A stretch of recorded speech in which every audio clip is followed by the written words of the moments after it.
Grumman iron on an ankle deck carrier catapult. Ba-ba-ba-bum-bum.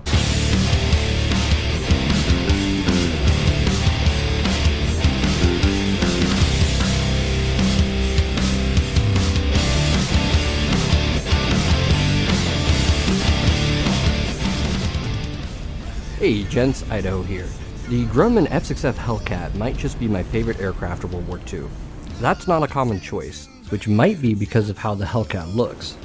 It lacks the gold-winged grace of the Corsair, the sleek elegance of the inline Mustang, the predatory crouch of the Lightning. Heck, it even lacks the tubby charm of its predecessor, the Wildcat.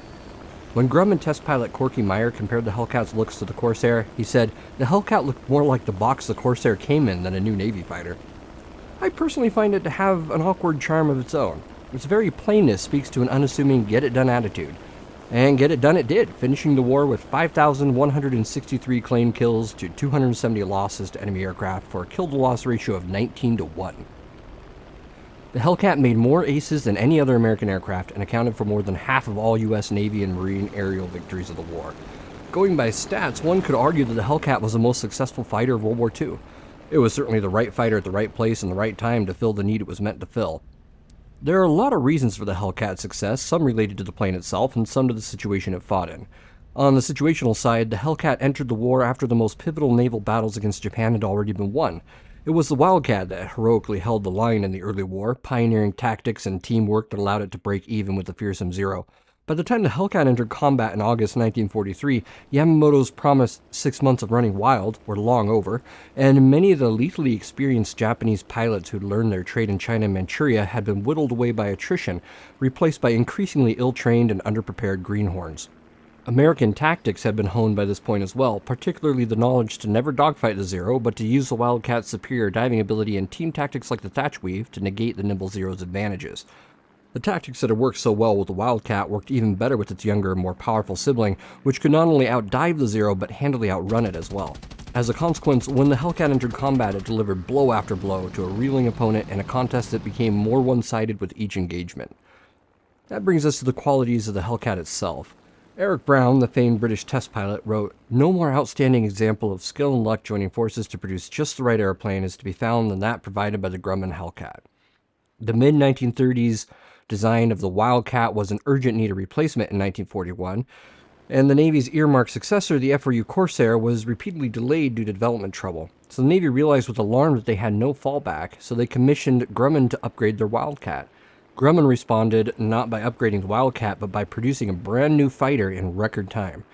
When the Corsair was found to be difficult to land on carriers due to the low visibility over its long nose, it was given to the Marine Corps, who operated it effectively from land runways, and the Hellcat was kept by the Navy.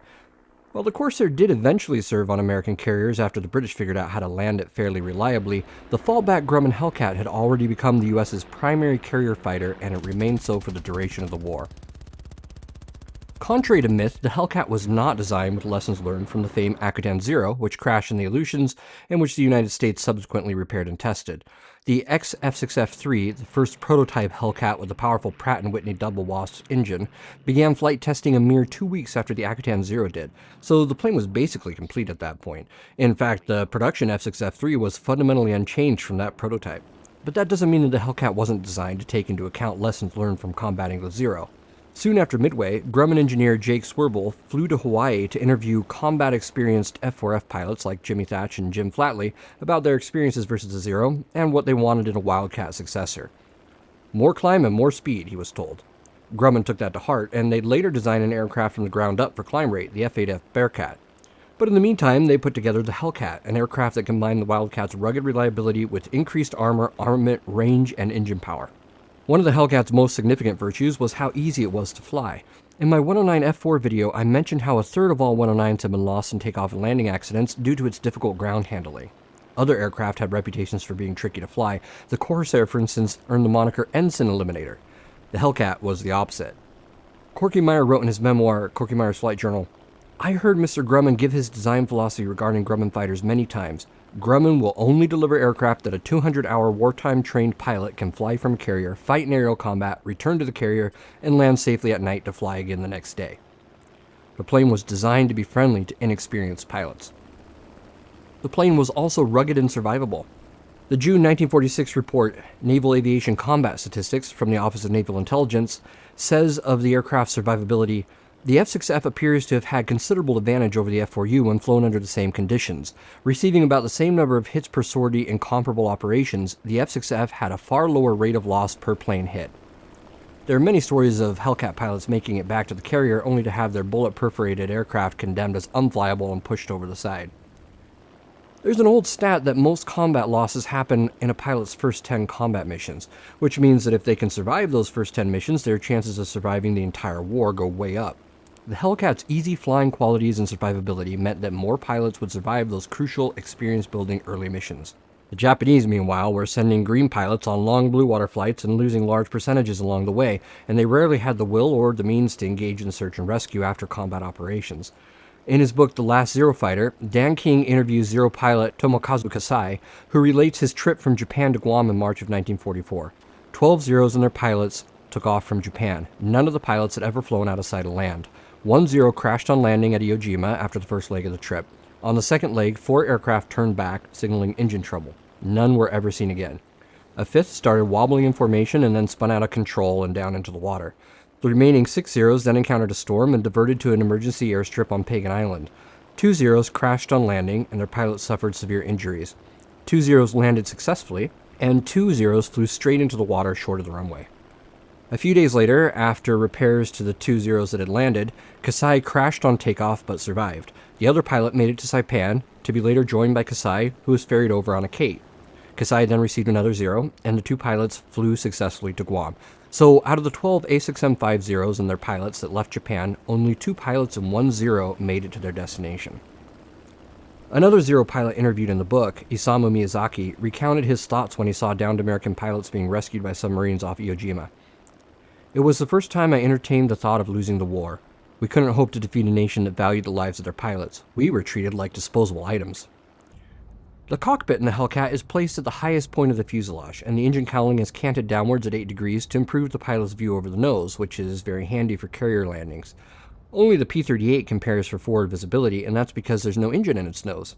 Visibility is somewhat impeded by the heavy cockpit framing, however, and rearward visibility is, well, there is none. The pilot backs up against an armor plate, and he has to maneuver if he wants to see directly behind him. The Hellcat's armament of 650 caliber machine guns, 3 in each wing, was just fine in real life. It was the same armament as the P-51D. Zero pilot Tomokazu Kasai said he wished he'd had 650s instead of his two 20mm cannons, since they had greater range and a higher volume of fire. In War Thunder, though, 650s is a pretty weak armament when compared to cannon-equipped aircraft, especially because the Hellcat doesn't get the late-war high-incendiary tracer belts that are so formidable on aircraft like the P-47 D-28. I've mentioned before that flight sims in general feature more high-aspect snapshots than real life tended to, so having a weapon that requires very little time on target is a big advantage. The Hellcat often requires extended time to secure a kill, leaving you vulnerable to other fighters. I need 2 passes and significant time to kill this 190. Yeah, I'm not a good shot, but I am getting hits here, they just don't secure a kill, whereas any one of those hits with a cannon would do 2 to 10 times as much damage. Now, compare that to the Key 61. Run the Corsair.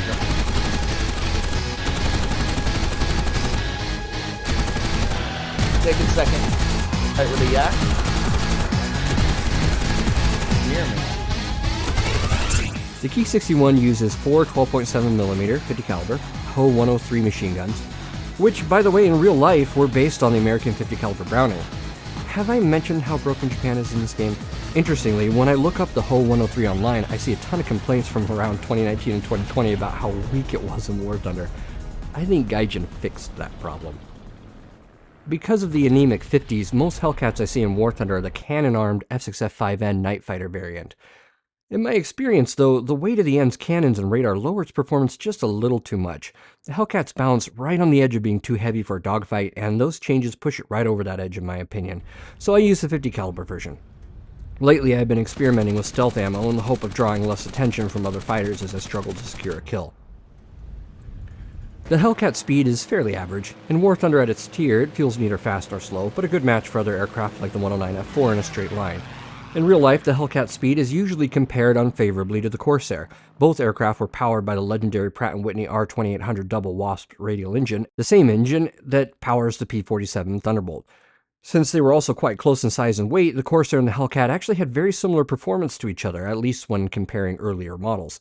Corky Meyer reports that the Navy sent Grumman an F4U-1 Corsair and told them to study it so they could improve the Hellcat's speed by 20 knots to match the Corsair and also improve the Hellcat's roll rate to match the Corsair.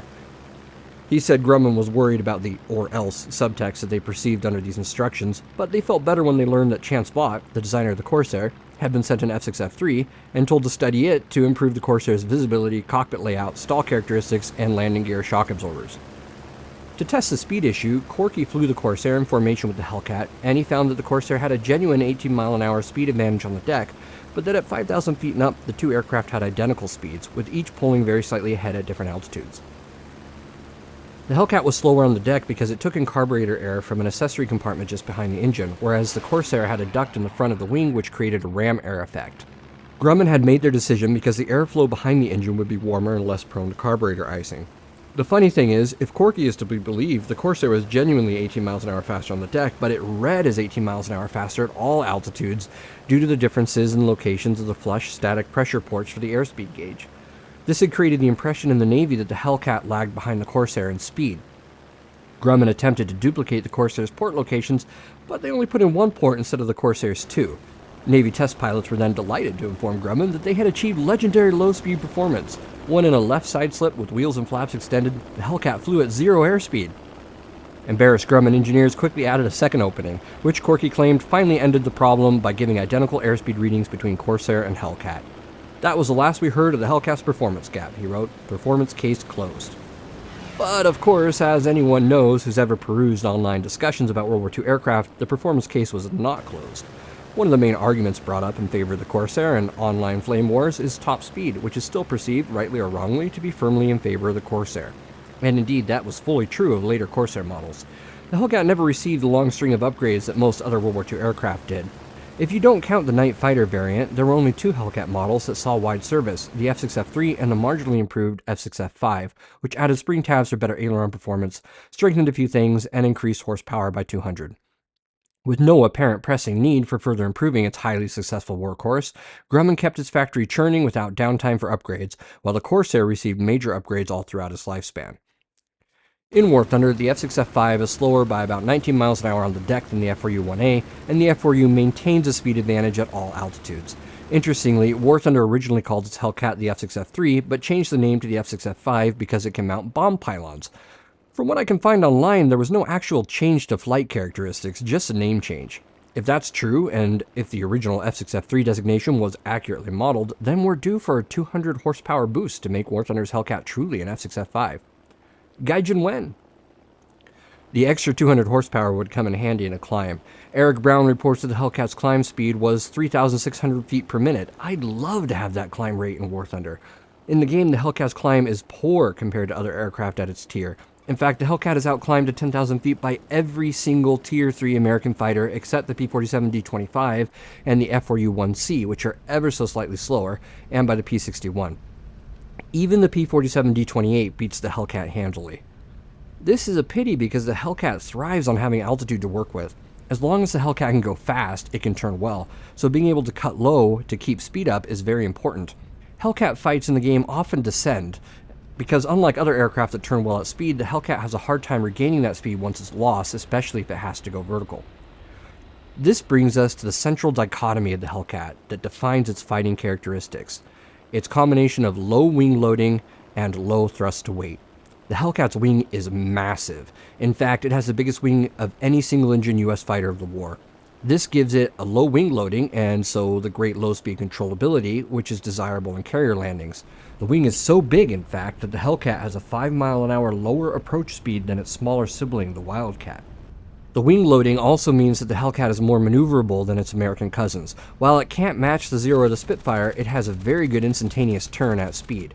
Eric Brown reports that the Hellcat could follow Zero through 70 to 80 degrees of turn, which was usually enough to get in a burst of fire before breaking off and extending away. However, the Hellcat is also a massive aircraft. At 9,238 pounds empty, it's about 1,600 pounds heavier than the Mustang and just shy of the Thunderbolt's 10,000 pounds. Its R2800 radial air-cooled double wasp engine is a superb power plant, and the two-stage supercharger and water-injected WEP make it even more powerful, but there's just no getting around the fact that the plane is heavy.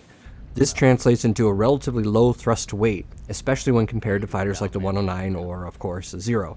In practice, this means that when a Hellcat enters a fight, it can use its huge wings to make turns that shock the enemy, but doing so bleeds speed very quickly, and the plane doesn't regain it easily. When a Hellcat has speed, it can whip around a turn and cut inside even the tightest turns of most non-Japanese opponents, but that lasts for about one turn before the speed drops. When it's slow, the Hellcat wallows. Its turn radius is still not bad at low speed, but its turn rate is quite poor. Straightening the nose doesn't get energy back very quickly because the Hellcat's acceleration is poor, which again is why the Hellcat likes to have altitude under it. The fastest way to get energy back is to trade away altitude. This makes fighting in the Hellcat a game of energy management. It's a very different ballgame compared to fighting in a 109 or a P-38 or a Mustang. In fact, when I've been flying a P-38 for a while, I find that there's a bit of a learning curve before I start to do well in the Hellcat again, and after flying the Hellcat for a while, there's a similar learning curve to start flying the P-38 well again too. Fighting the P-38 is all about finding angles and pursuit curves to get behind your opponent, while fighting in the Hellcat is a matter of conserving energy until the opportune moment and then cashing it in to get the kill opportunity. The P-38 is comfortable in the vertical, while if the Hellcat goes vertical, it usually means it's because it's taking a calculated risk and cashing in its energy for a shot. When I dogfight in the Hellcat, I use a lot of relatively gentle turns, tightening down just enough to keep myself out of the enemy's guns while not bleeding too much speed. This can backfire if I'm facing an enemy who's using 800 meters of vertical targeting, or if the lag is bad. There are times when I've turned just a little too little and I've been nailed in a head-on by a plane whose nose looks to be about 20 degrees off of me still. But if I can manage the merge without a hard dodge, it leaves me with more energy for the fight to follow. With its tight turn radius, the Hellcat's a great one-circle fighter, so my usual tactic in a merge is to reverse and try to take the fight nose to nose. Keeping my lift vector behind the enemy's 6 usually results in slipping behind him. When I get behind an enemy, I can use lag pursuit to keep the speed up, and then tighten up just enough to make gentle gains and make them see that my nose is moving around on them. This often prompts them to tighten their turn in response, bleeding their own energy.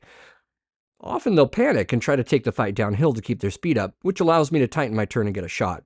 Quick tip for anybody fighting a Hellcat who's not in a Japanese aircraft: never take a Hellcat into a descending spiral. It'll win. If the enemy doesn't go low, I'll try to misalign my turn circles and then pull into them on the closest pass. Sometimes I can get a raking shot, otherwise I might be able to reverse after the pass and at least create some hard angles to give them problems.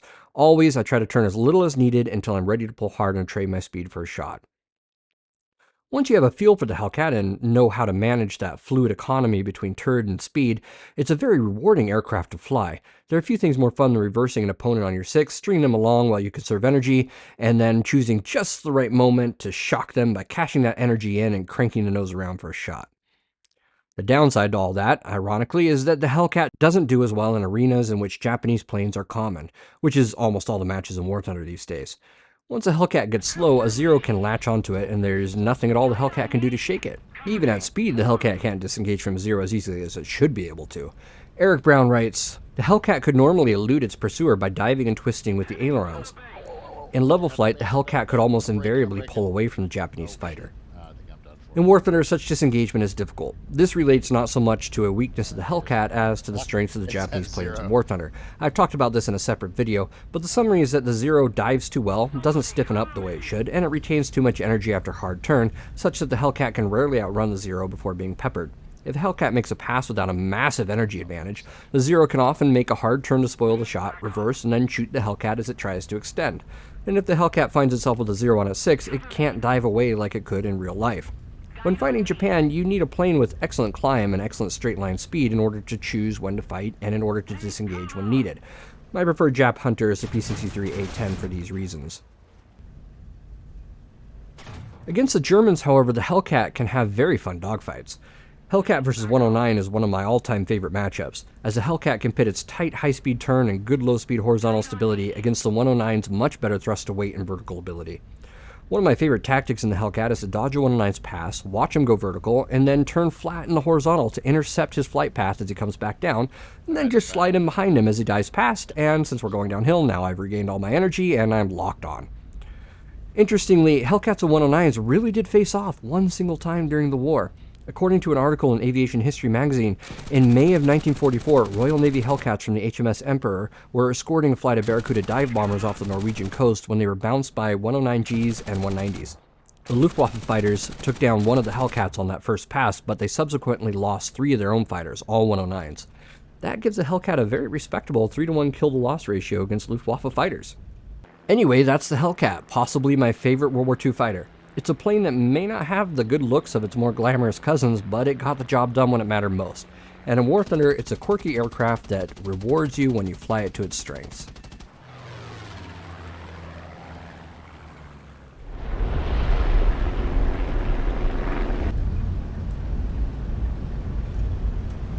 On me! Attention to the designated grid square. Yes!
Can't tell. G55, possibly G55 actually, that could be fun, to be honest. Well, he's starting with an advantage on me here. I want to try to even things out a little bit. Cover me!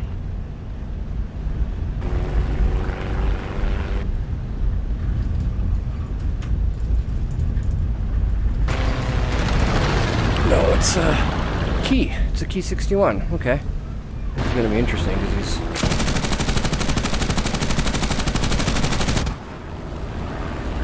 he's a better performer than me in several areas. Probably equal in turn at speed, better at low speed turn, better thrust to weight, better armament. Tiger by the tail time now, man.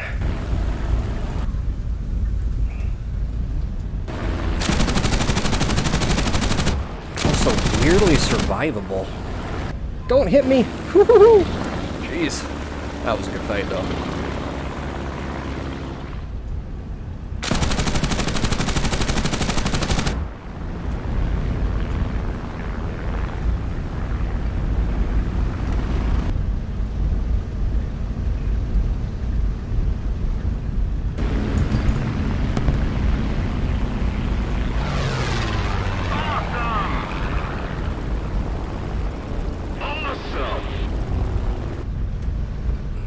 Even though it is not really a good Jap killer in this game, there's still something really satisfying about shooting down Japs in a Hellcat.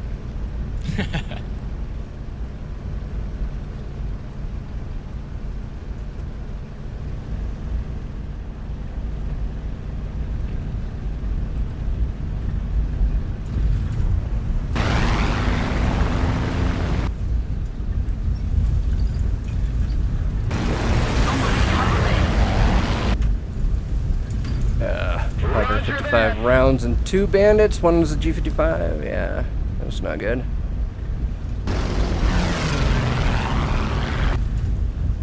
On me! Cover me!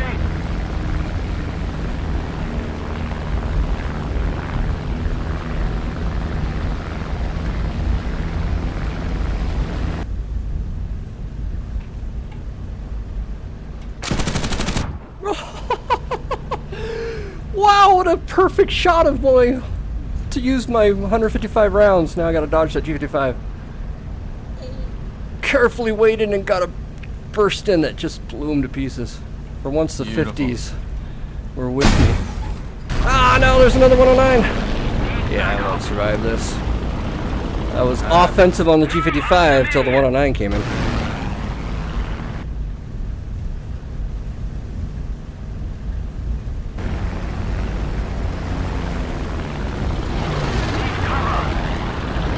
$95 rounds. Affirmative! Oh, there's a Jap here too. Yeah. Yeah, I got 3 on me. I am a damaged Hellcat with 95 rounds of ammo. Found the Hornet's nest. 41 rounds of ammo.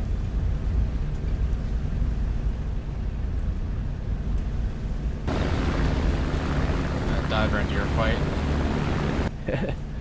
Not that it matters. I'll see how Not much that it matters. Yeah, I'm gonna count it. Yeah, dude, the candies in.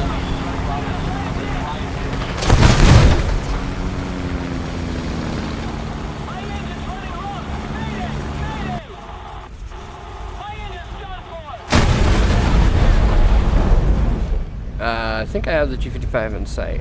Right below me here. Diving on him. Somebody cover me! Yep, G55. And another bandit chasing a friendly smoker, I believe. Copy. G55 turns out towards you. Yep. Tally. Splashed.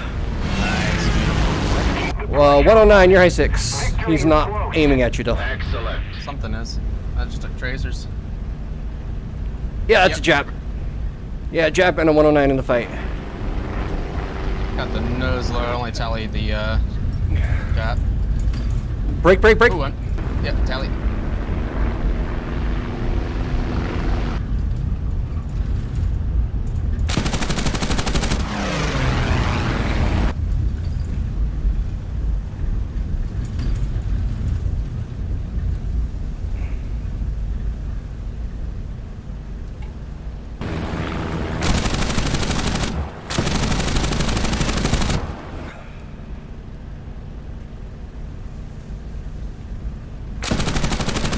Okay, splashed 109. Where'd the Jap go?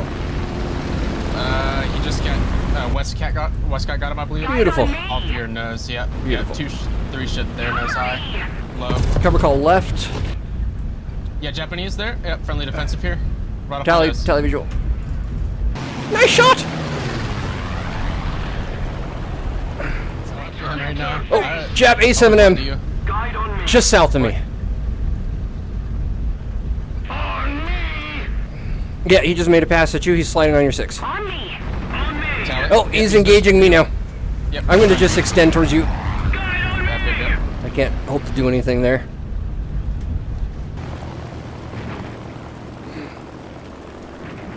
Good shooting.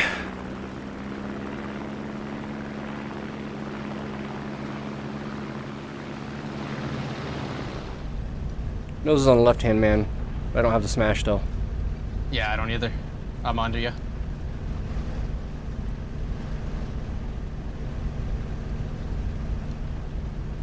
Oh, I'm about to be in a head-on with another co-out. Yep. Yeah, tally that guy. And a low, like 2 o'clock to you, low hot fighter as well. Raj. We'll Tally three. that one. Another one, Gonna 10. go up with the merge, or with the, this is a 109. Copy. This is a red nuclear. Got to tally forwarding as best I can.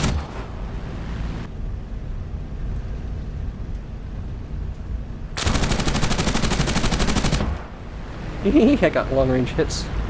He's turning.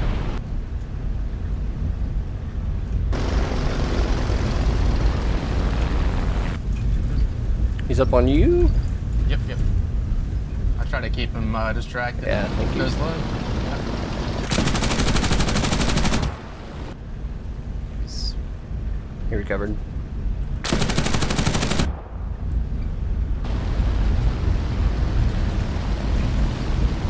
Snap. Cleared in. Oop. 38 joining the fight friendly. So many sparkles. Something else is working on him now. Got a This is couple 50 guys- cal fighting right here. Yeah, off your 2 o'clock, you guys high there. Raj.